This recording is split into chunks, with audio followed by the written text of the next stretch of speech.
20 years ago, Phil Hill, the Phil Hill, owned a Lexus. He said it was the only car he ever owned that he never had to add fluids of any kind to.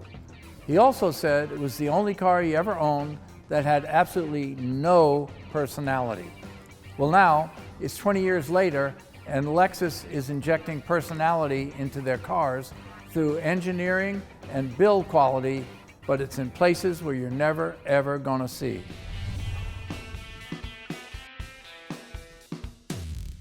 This is continuing the trend we've seen lately for larger and larger brakes, and in this case they're very large, 14-inch diameter rotor, 1.25 inch thick, vented, and this is the F Sport model, so it has 4-piston calipers.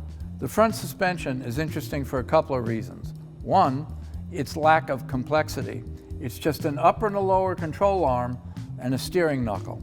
Now the lower control arm is mounted on 2 robust bushings into this beautifully made aluminum subframe, and the steering knuckle is 22 inches tall. Now let me put that in perspective. Honda uses a similar system, but the steering knuckle is 10, maybe 12 inches tall. This 22-inch knuckle allows this car to be pushed really hard into the turns. And remember people, we're talking about a Lexus. When we had the hybrid version of this car in here, I was really impressed with the 5-link rear suspension and the aerodynamic cover over the drive shaft.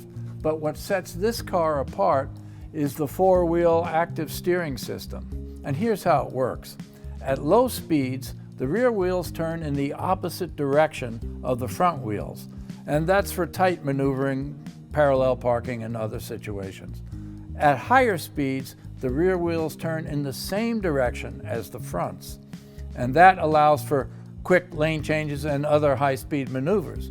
So with the longer travel in the front suspension and the 4-wheel active steering, do you think that a retired race car driver would now think that the Lexus has a personality?